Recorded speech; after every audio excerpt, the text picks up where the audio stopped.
Listen, you timid, still breathing human. Why does almost everyone treat hardship like it's a contagious disease they can't risk catching? Because hardship is the last remaining thing in this sugar coated, over lubricated world that refuses to negotiate with you, won't accept your lies, and will never whisper comforting nonsense like, you're special, you're enough, or you're trying your best. Hardship operates like surgery without anesthesia. First, it cuts through the thin membrane of self deception.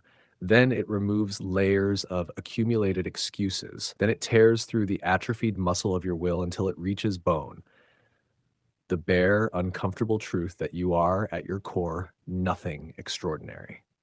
Not the hero of any story, not a victim of circumstance, not a hidden genius, just a painfully average creature with an impressive talent for inventing reasons why you shouldn't have to do anything difficult.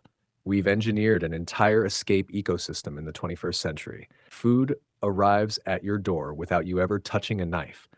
Physical intimacy without conversation, vulnerability, or the risk of rejection. Social approval without requiring any real value. Endless distraction that never allows even 1 second of silence. Therapy that teaches you how to manage your feelings instead of forcing you to confront them. Each one is a daily digital sedative. Why would you voluntarily walk towards something that hurts when you can stay numb 24/7?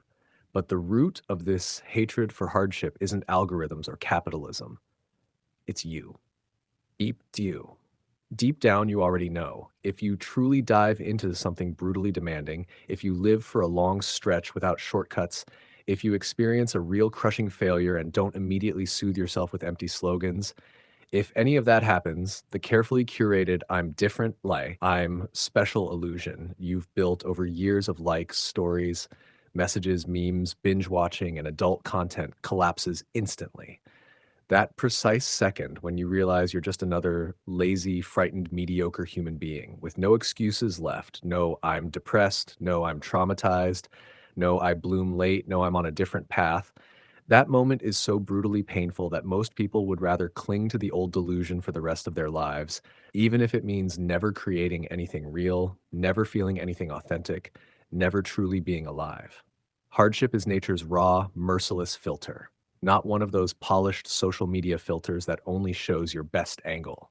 Hardship has exactly two outcomes. One, it forces you to become something more than the weak version you currently are.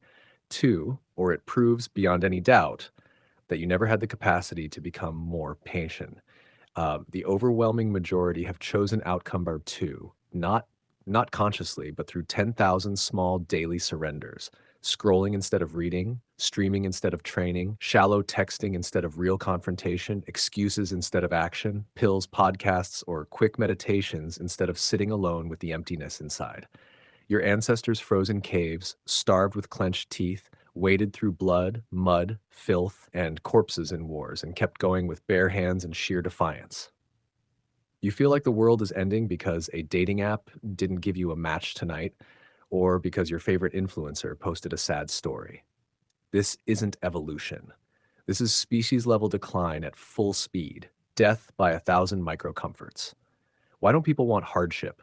Because hardship is the one thing you cannot buy, cannot cancel, cannot neutralize with therapy language, medication, mantras, essential oils, or 10-minute guided breathing exercises. It either breaks you or forces you to face your real self, and most humans would rather disappear than ever see that reflection.